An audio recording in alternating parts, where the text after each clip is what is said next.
All right, thank you. Thank you. I may have to wet the gift in a little bit, and thank you very much. Oh, don't put that in front of me. I don't want to hide myself. You couldn't see me. So good morning, everybody. We're really thrilled to be back in St. Unity. First Unity of St. Pete. Did we get it right? How many people were raised in unity? How many of you here were raised in unity? Yeah, not a lot. Did you have several churches, communities, campuses before this? Okay, so there's a story about a man who was lost, stranded really, on a desert island for many, many years. And finally, people found him. And they came up to the island, and they came up to this beautiful dock the man had built. Beautiful, beautiful dock. And they look around, and there's huts and things that's built up. And they say, how did this happen? And the man said, well, I built it all. And they said, there are 3 buildings up at the top of that hill. Where did those come from? He said, I built them. And they said, wow. Well, what's the one in the middle? And he said, oh, that's my house. And they said, oh, that's beautiful. That's beautiful. Well, what's the one on the right? And he said, oh, that's my church. And what about the one on the left? And he said, oh, that's the church I used to go to.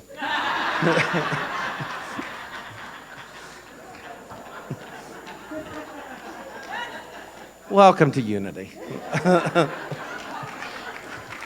Welcome home.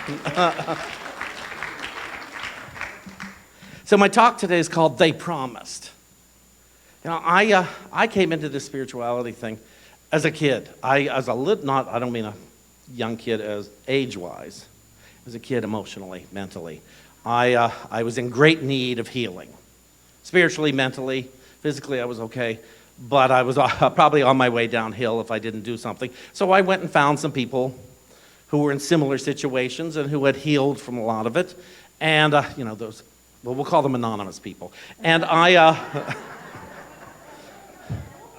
and I remember they talked about God. Now, I had a God, but it was not the best God. It really wasn't. It was not my friend. I didn't know if it liked, at that point it was he, now it's it. I didn't know if it liked me or not. And here's some crazy things. One person said, Shawn, get down on your knees and pray. I thought, well, I've never done that before. But I had to be open to suggestion. So that day, I got down on my knees, and I said what is known as the 3rd step prayer. God, I offer myself to thee. Now, I didn't know what that prayer meant, but I assumed whatever God was, God understood it. And what happened, though, is my life changed overnight.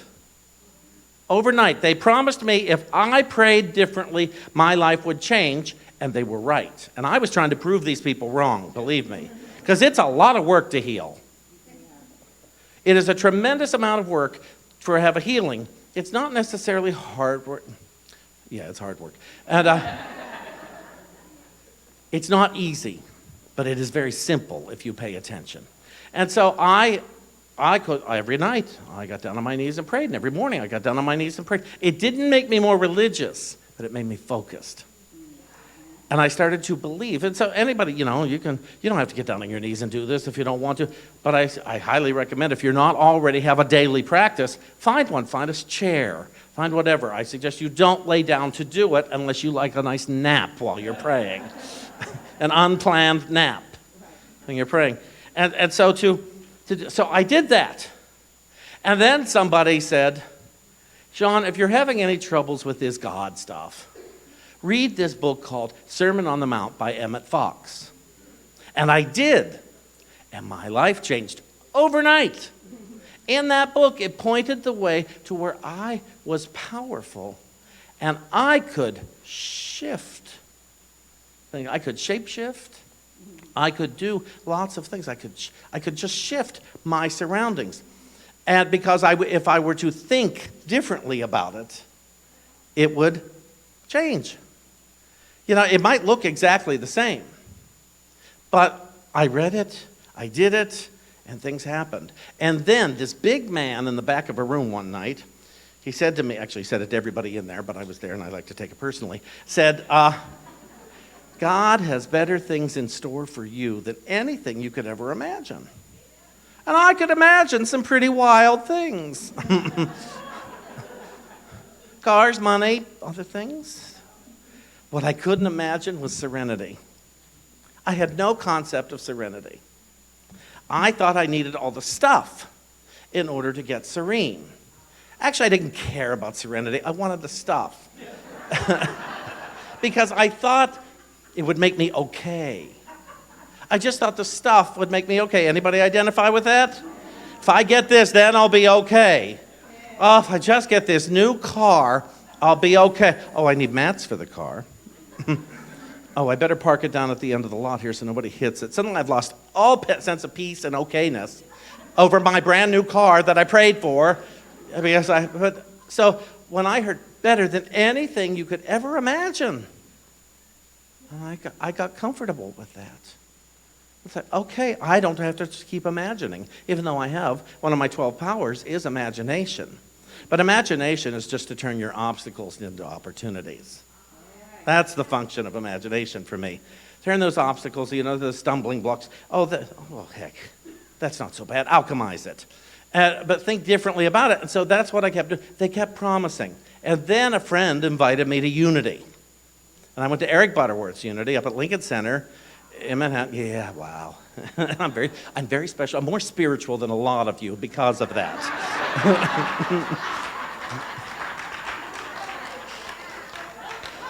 I remember once I was at a CEP then instead of SEE. I was at a class, taking a class for a week, and on a woman, I happened to mention that Ruth Warwick was part of our church. In fact, I became a teacher because of the late Ruth Warwick. If you don't know her, she was on a soap opera forever. She started with As the World Turns and then went over to All My Children. And I say late Ruth Warwick because one day the minister couldn't make it. Ruth was 55 minutes late for a 1-hour class, so I got to teach the class. And that's how they began to trust me to teach in the church. And so I'm grateful to Ruth for that. I liked her a lot, though. But anyway, she was a licensed Unity teacher. Yeah, when she was not ordained, licensed, she brought the press to Unity Village to do something. So a woman came up to me once and said, "You know Ruth Warwick, may I touch you?" And I thought, that's not the most unity of thinking. And I thought, but we got to start where we are, don't we? And keep looking at it. And so my faith didn't grow. It transitioned. We have all the faith we're ever going to have. In case anybody doesn't know that. It's not that I need more faith. I just need to direct it in the right direction. Remember, Olga Butterworth once said in a meditation when somebody said, "Olga, I know that fear is the opposite of faith." And she said, "Oh, no, dear. Fear is faith. It's faith in what you're afraid of." That's also a promise. So, you got to look at that. Oh, if I use it correctly, my powers, then I will think differently. I will cause greater effect. And if I misuse it, I will cause disharmonious effect. And so I am responsible. I don't need you people to change to be happy. What a relief. What a relief, because I can't count on all of you to do your job. Some of you are lazy. And you don't disagree. You just laugh at me. Oh, he is so right. One of my greatest questions I've often asked a congregation is, are you here to have a whole and total healing for joy? Or are you just here to make your misery more manageable? And some of us are. I'm just here long enough that I don't hate myself as much as I did yesterday. But I don't want what you people have. I'm just less hate. That's my goal. Less hate. And that's okay. I wanted the whole package because they promised me. They promised me. And let's understand something here. It is ridiculous that I'm a minister. Where I come from, there was no way. I did not leave high school voted most likely to become a minister. One friend of mine said, you may have been voted most likely to need one. And so but I took these spiritual principles and I kept seeking to practice them over and over again. And then I read lots of books and lots of different faiths. I stuck with unity because, well, Charles Fillmore, his co-founder, he started with Socrates and Plato.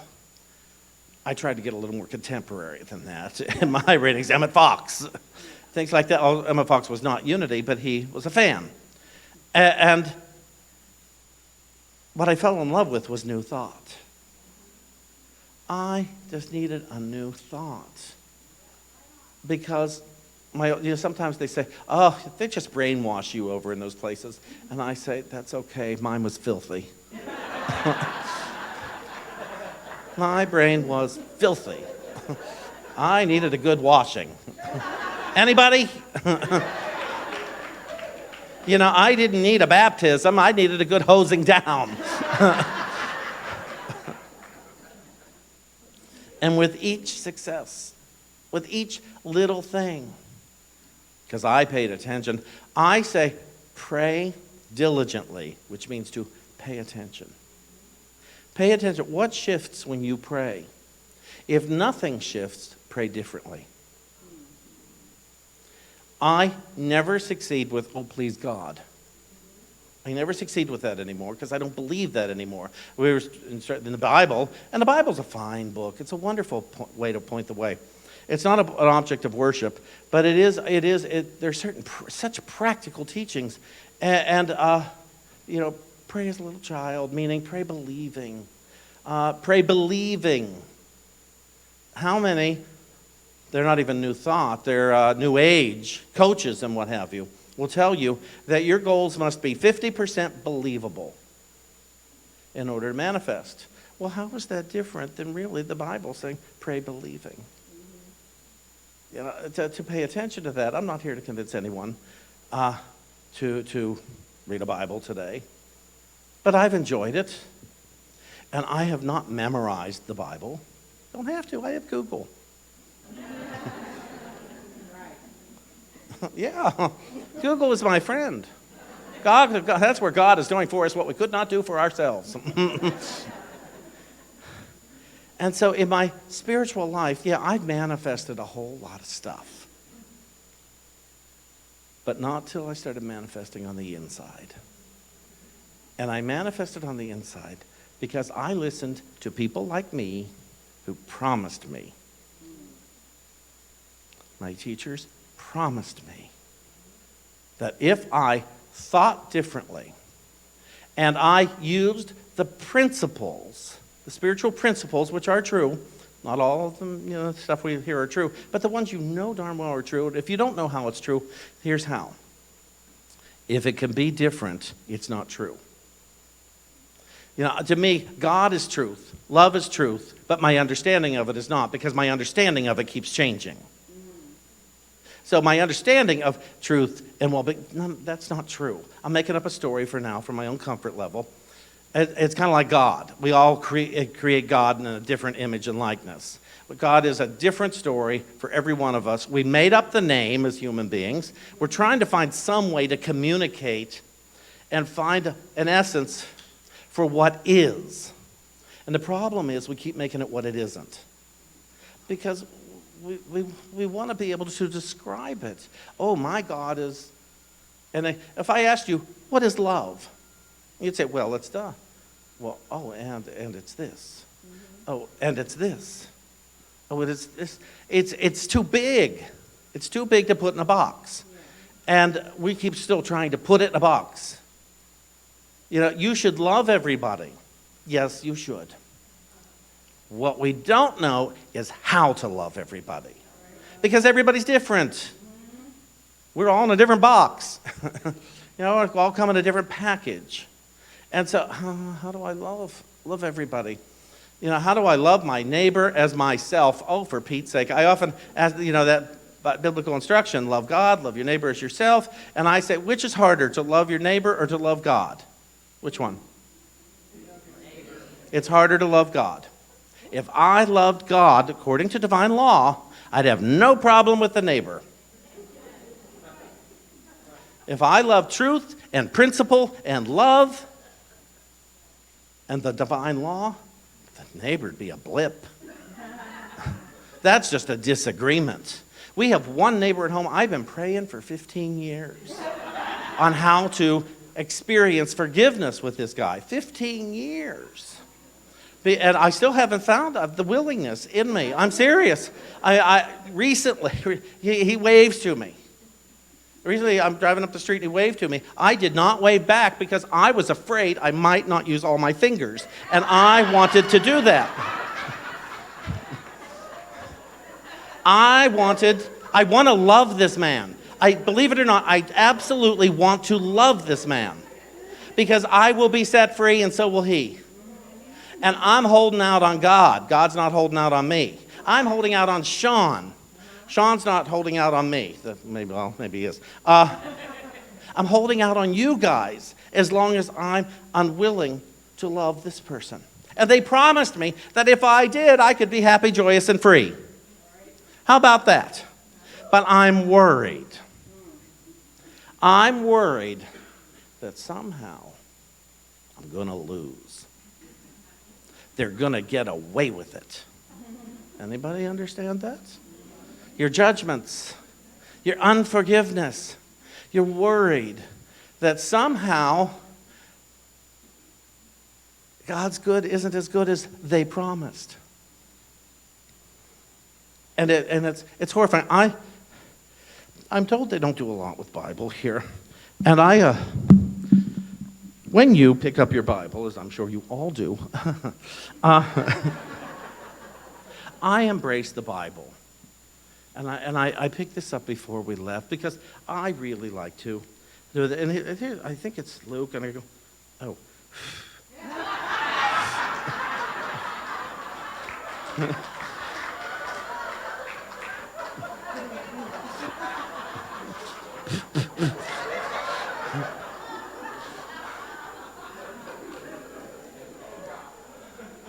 This is Luke chapter 8, verse 22. He said to his disciples, "Therefore I tell you, do not worry about your life, what you will eat, or about your body, what you will wear. For life is more than food, and the body more than clothing." That's terrific. And that's great. I mean, that to me is a promise. Now I'm going to read the same chapter and verse. It's called the Holy Spirit's interpretation of the New Testament. I love this book. I feel like I'm right in the middle of the mind of spirit when I read this. I don't feel like I'm in any religion. I don't feel it's been tarnished in any way. Regina Dawn Akers channeled this book, and I'm going to read it from Luke. And it says here, "Do not worry about your progress on this path that you travel to healing. To be on the path and aware of the path and thinking of the path is enough. Let me tell you a secret that will make your journey along this path simpler and more joyful." You hear it, promises are coming up here. The secret is this.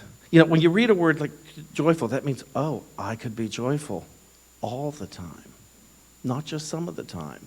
Not at somebody else's whimsy, but I could be joyful all the time. I pay attention to those things.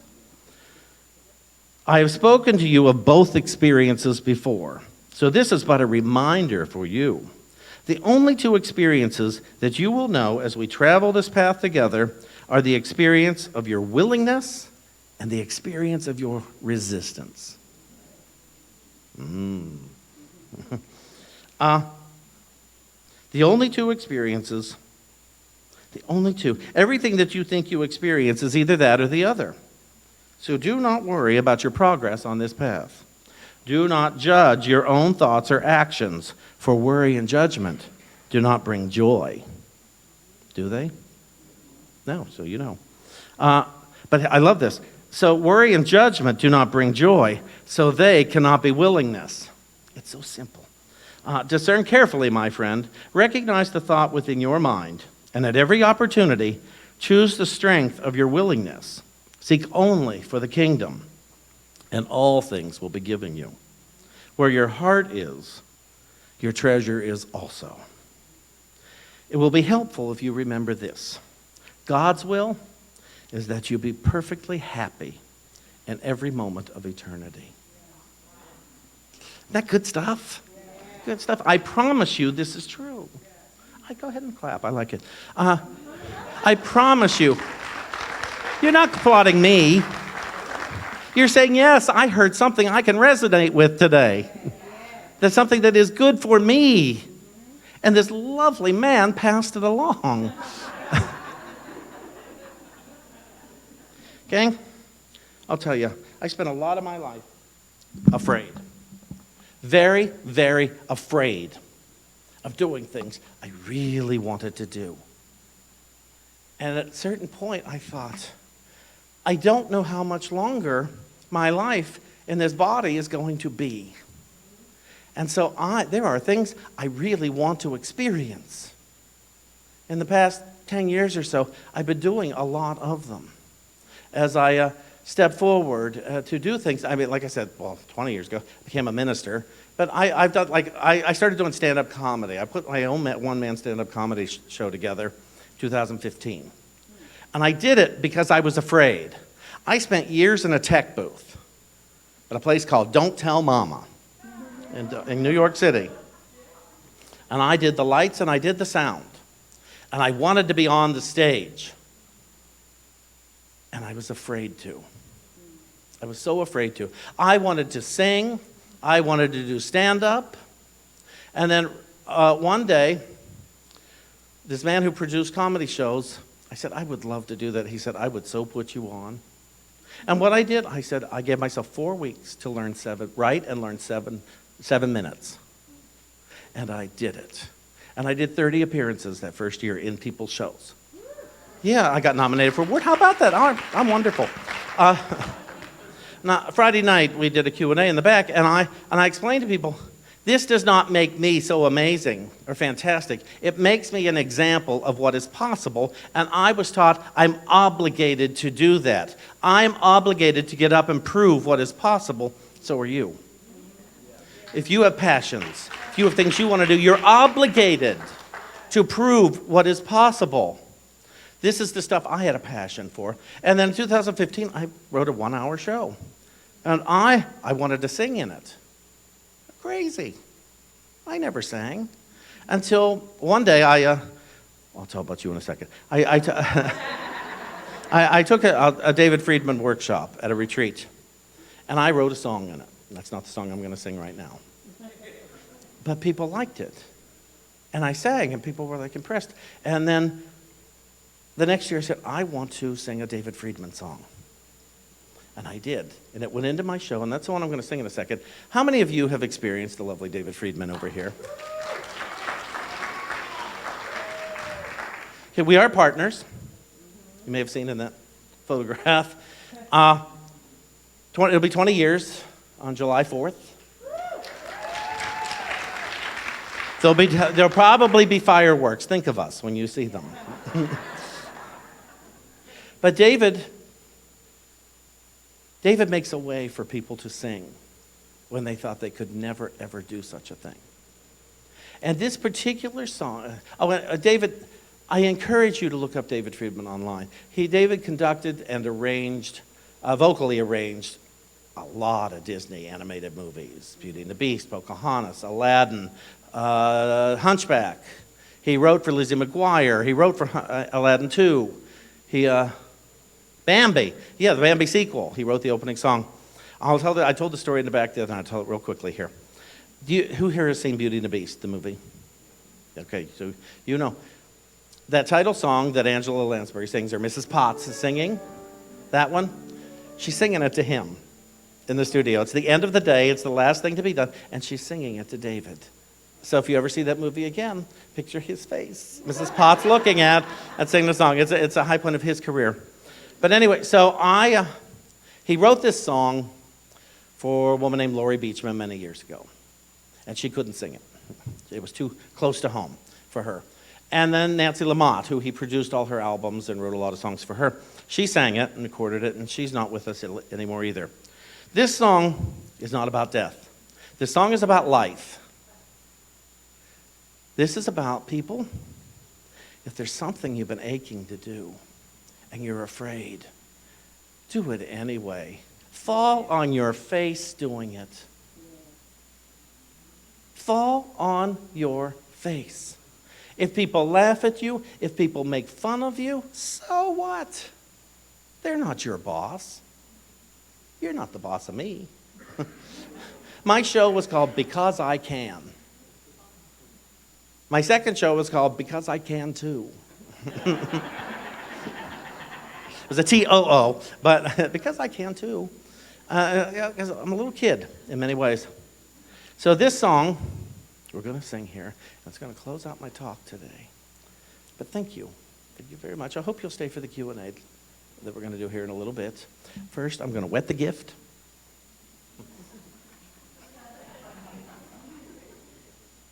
Because right now it feels like I've been licking the wall. Dry. Okay, let's do it.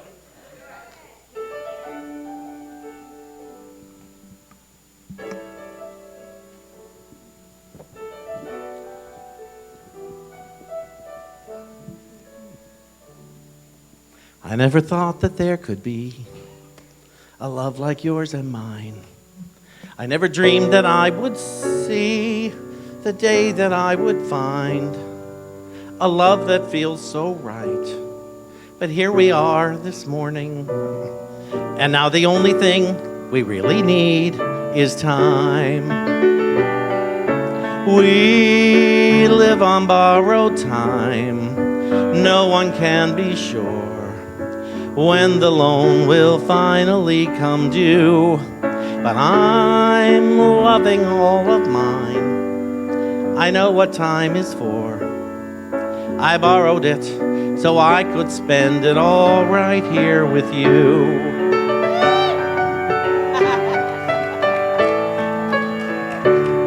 There was a time when I believed that life held guarantees. There was a time when I was sure my future was secure. But life had other plans. The future's in God's hands, and knowing that has let me live and love you more.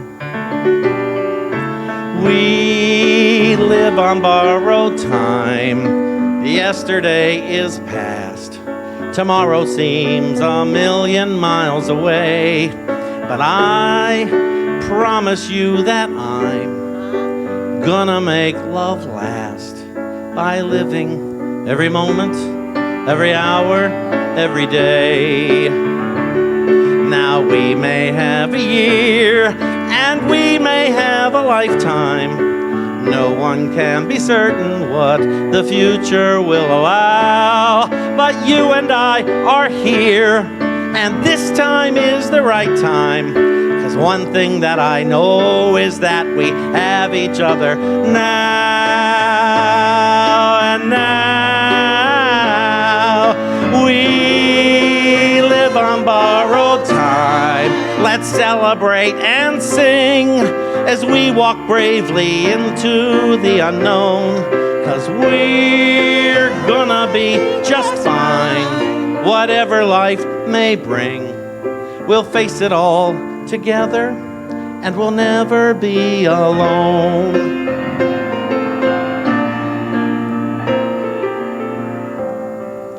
We may not have forever, but our time will be our own.